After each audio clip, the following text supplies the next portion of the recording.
세계를 호령하던 제국이 어떻게 단 하나의 부자 도시와 무너져가는 국가로 쪼개졌을까요? 한쪽에선 수십만 명의 억만장자들이 고급 와인을 마시며 투자 포트폴리오를 논하는 동안, 반대편에선 아프리카의 빈곤국보다도 짧은 삶을 살아가는 사람들이 있습니다. 이건 제3세계 국가 이야기가 아니에요. 바로 21세기 영국의 민낯이죠.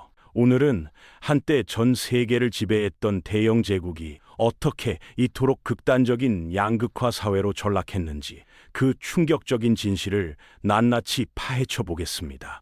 템스 강변을 따라 펼쳐진 런던의 화려함은 정말 눈부십니다. 이 도시 하나에만 22만 명이 넘는 백만장자들이 모여 살고 있으니까요. 억 단위가 아니라 10억 달러 이상을 가진 초보부들도 무려 48명이나 됩니다. 도심을 거닐다 보면 명품 부티크마다 줄을 선 사람들과 수억 원짜리 차들이 즐비한 풍경을 마주하게 되죠. 그런데 이 화려한 수도를 벗어나 북쪽으로 조금만 올라가면 완전히 다른 세상이 펼쳐집니다. 영국 국민들이 실제로 손에 쥐는 돈, 즉 가처분 소득을 따져보면 정말 놀라운 사실이 드러나요. 미국에서 가장 못 사는 5개 주의 주민들보다도 적게 벌고 선진국 평균과 비교하면 한참 뒤처진 수준이니까요. 만약 통계를 낼 때 런던과 그 주변 남동부 지역을 쏙 빼고 계산하면 어떻게 될까요? 영국의 국민 1인당 경제 생산량이 무려 16% 가까이 폭락합니다. 블랙풀이라는 도시의 경우엔 주민들의 평균 수명이 아프리카 르완다 국민들보다도 짧다는 충격적인 조사 결과가 나왔어요. 이렇게 심각한 지역 간 격차는 도대체 어디서부터 시작된 걸까요? 모든 것의 시작점은 1979년으로 돌아가야 합니다. 마가렛 대처라는 여성 정치인이 총리 자리에 오르면서 영국의 운명이 완전히 바뀌기 시작했어요. 당시 영국 경제는 통제 불능 상태의 물가 상승으로 신음하고 있었습니다. 1970년대 초반에 100파운드면 살 수 있던 물건들이 10년도 안 돼서 330파운드가 넘어야 살 수 있을 정도로 가격이 치솟았으니까요. 이런 극심한 인플레이션이 발생한 배경엔 여러 요인이 복합적으로 작용했습니다. 가장 결정적이었던 건 1970년대에 2차례나 터진 오일 쇼크였어요. 석유 수출국 기구가 원유 가격을 한 번은 2배로 또 한 번은 4배까지 올려버리면서 휘발유는 물론이고 식품, 생활용품까지 모든 게 하늘 높은 줄 모르고 올랐죠. 게다가 막강한 힘을 가진 노동조합들이 끊임없이 임금 인상을 요구했고, 이게 물가 상승과 맞물리면서 끝없는 악순환의 고리가 만들어졌습니다. 대처 총리와 그녀를 둘러싼 경제자문단은 인플레이션을 국가의 가장 큰 적으로 규정했어요. 그들이 내놓은 처방은 매우 단순하면서도 가혹한 것이었습니다. 가장 먼저 시장에 풀린 돈의 양을 대대적으로 줄이기 시작했어요. 파운드 통화 공급 증가율을 연간 12%에서 절반 수준인 6%로 낮추고, 이자율은 12%에서 14%로, 나중엔 영국 역사상 최고 수준인 17%까지 끌어올렸습니다. 이런 초강경 정책의 논리는 사실 단순했습니다. 돈을 빌리는 데 드는 비용을 엄청나게 높여서 신용 확대를 원천 차단하고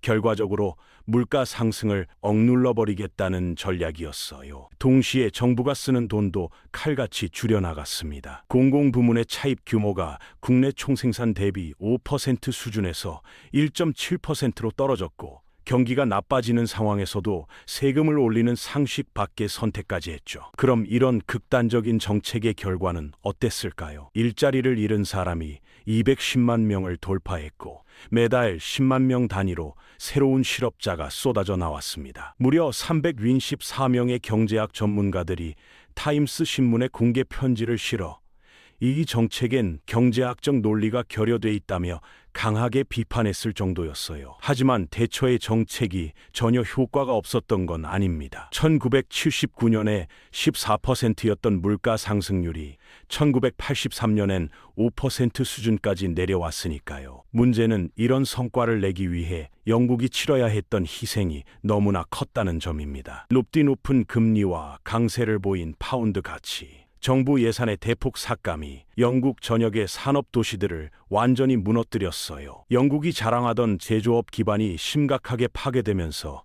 지역 간 불균형이 본격화되기 시작한 겁니다. 반면 런던만큼은 이야기가 달랐습니다. 주로 금융과 서비스업으로 먹고 사는 경제 구조였던 런던은 제조업 중심 도시들과는 다르게 버텨낼 수 있었기 때문이죠. 1980년대 중반이 되자 영국 북부 지역과 스코틀랜드, 웨일즈의 실업률은 모두 16%를 훌쩍 넘어섰습니다. 그런데 런던과 남동부는 10% 아래를 유지했어요. 이런 격차가 생긴 핵심 이유는 대처 정부가 밀어붙인 빅뱅이라 불린 금융규제 철폐 때문이었습니다. 대처는 런던을 전 세계 금융의 중심지로 만들겠다는 야심찬 계획을 갖고 있었어요. 고정된 수수료 제도를 없애고 외환 거래 제한을 풀었으며 업무 영역을 나누던 규칙들도 모두 폐지했습니다. 외국 자본을 적극 끌어들이고 전자거래 시스템을 도입한 결과는 놀라웠어요. 국제은행들이 런던에 4억 8천만 파운드를 쏟아부었고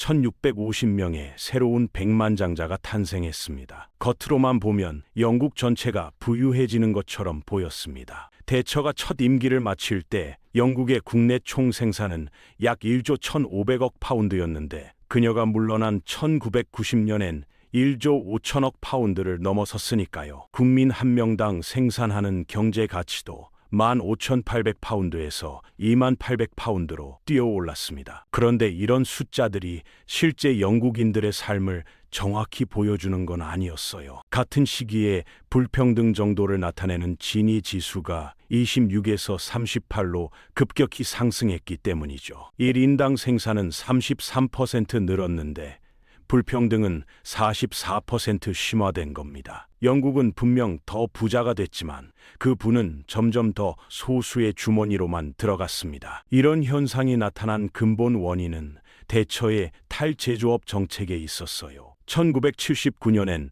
제조업이 영국 경제의 약 33%를 차지했는데 1990년엔 18%로 폭락했습니다. 제조업 분야의 일자리도 1979년부터 1993년까지 무려 43% 가까이 사라졌어요. 서로 다른 산업이 만들어내는 고용 파급 효과를 비교해보면 이 문제가 더욱 선명해집니다. 제조업에서 직접 일자리가 100개 생기면 공급망, 유통, 서비스 등 간접 일자리가 920개 이상 만들어져요. 반면 은행업은 직접 일자리 100개당 간접 일자리가 고작 210개 정도, 즉 1대 2.1의 비율에 불과합니다. 서비스업 위주로 경제가 재편되면서 전체 생산량은 늘었지만 그 과실은 훨씬 적은 사람들에게만 돌아갔습니다. 단순히 일자리 숫자만의 문제가 아니었습니다. 급여 수준과 복지 혜택에서도 엄청난 차이가 있었기 때문이죠. 제조업 일자리는 대부분 정규직 계약의 풍성한 복지 혜택, 퇴직연금, 유급휴가, 의료보험, 병가 사용 등을 보장했습니다. 그런데 저숙련 제조업 노동자들이 전환할 수 있는 대체 일자리들은 이런 혜택을 거의 제공하지 않았어요. 영국의 산업 기반은 지역별로 매우 집중된 형태였습니다. 그래서 남부에선 일자리와 소득이 늘어나는 동안 역사적으로 특정 산업에 의존해왔던 지역들은 무너질 수밖에 없었죠. 오늘날 런던 북쪽에 위치한 영국의 모든 지역은 1인당 경제 생산량이 전국 평균에 못 미칩니다. 몰락한 산업 도시의 주민들은 더 나은 삶을 찾아 부유한 지역으로 떠나기 시작했습니다. 그런데 예상과는 정반대의 일이 벌어졌어요. 영국인들의 지역 이동률은 다른 선진 7개국에 비해 오히려 낮은 편이었습니다. 사실 런던으로 이주한 영국인보다 런던을 떠난 영국인이 더 많았어요. 왜 이런 일이 벌어졌을까요? 평균 가구 소득을 보면 런던이 다른 지역보다 16% 정도 높습니다. 하지만 실제 생활비를 계산해 넣으면 상황이 완전히 달라져요. 특히 주거비까지 고려하면 런던의 실질 가구 소득은 다른 지역보다 겨우 1.2% 높을 뿐이니까요. 소득 상위 26%에 들지 않는다면 런던으로 이사하는 게 전혀 이득이 안 되는 겁니다. 런던의 집값은 영국 전체 평균의 거의 2배에 달합니다. 런던이 서구 사회에서 보기 드물게 심각한 노숙자 문제를 안고 있는 것도 당연한 일이에요. 노숙자 지원단체들의 예측에 따르면 2024년 런던의 노숙자 수는 1만 4천 명을 넘을 것으로 보입니다. 런던 전체 인구의 2.2%가 노숙자로 분류돼요. 이에 비해 뉴욕은 0.9%, 토론토는 0.6%, 파리는 0.4%입니다. 주거난의 중요한 원인 중 하나는 1980년 대처가 시행한 구매권 제도였습니다. 이 제도는 공공임대주택에 사는 세입자들이 정부 보조금을 받아 집을 살 수 있게 해줬어요. 할인율도 상당히 컸습니다. 처음엔 단독주택 36%, 공동주택 54%였고 나중엔 74%까지 올라갔어요. 정부가 기본적으로 시민들에게 시장 가격보다 훨씬 싼 값으로 부동산을 사도록 허락한 셈이었죠. 이 정책은 당시 세대에겐 경제적 혜택을 줬지만 미래 세대의 희생을 담보로 한 것이었습니다. 1980년 런던엔 이런 공공주택이 약 75만 채 있었는데 이는 전체 주택의 약 32%에 해당했어요. 그런데 지금은 41만 채만 남아 있습니다. 현재 공공주택은 전체 주택의 약 11.5%만 차지하고 있어요. 더 큰 문제는 구매권으로 구입된 주택의 최소 43%가 지금 시장 임대료로 임대되고 있다는 사실입니다. 외국인의 런던 부동산 구입엔 법적 제약이 전혀 없습니다. 외국의 부자들이 런던에서 집을 사는데 아무런 장벽이 없다는 얘기죠. 2024년 1분기 런던 전체 주거용 부동산 거래의 약 29%가 외국인 구매자들에 의한 것이었어요. 다른 주요 도시들과 비교하면 어떨까요? 런던이 29%인 반면 뉴욕은 0.4%입니다. 거의 95배 차이가 나는 겁니다. 이런 현상의 한 가지 배경엔 영국의 비거주자 세제 특혜가 있습니다. 거주지가 해외라고 주장하는 영국 거주자들이 영국 밖에서 벌어들인 소득에 대한 세금과 자본이득세를 피할 수 있도록 해주고 있어요. 그런 사람들이 무려 8만 8천 명이나 됩니다. 하지만 주택 문제는 빙산의 겉면에 지나지 않습니다. 더 심각한 건 영국이 수십 년간 어디에 투자할지 선택할 때 내린 결정들이었어요. 그 답은 너무나 명확했습니다. 런던에 집중적으로 투자하는 것이었죠. 영국의 교통 인프라 투자를 살펴보면 런던이 압도적으로 1위입니다. 주민 한 명당 약 1,300파운드를 받고 있어요. 이에 비해 동북부는 단 470파운드, 이스트 미들랜드는 385파운드입니다. 객관적으로 따져보면 북부 지역의 1인당 투자 수준이 런던과 같아지려면 추가로 1,500억 파운드의 투자가 필요합니다. 이는 엘리자베스 라인을 7개 더 만드는 것과 맞먹는 규모예요. 더 심각한 건 영국이 다른 나라들에 비해 교통에 투자하는 돈이 적다는 사실입니다. 영국은 1995년부터 2020년까지 매년 국내 총생산의 단 0.35%만 도로와 철도 건설에 썼습니다. 이에 비해 이탈리아는 0.42%, 독일은 0.53%, 프랑스는 0.62%를 넘었어요. 안타깝게도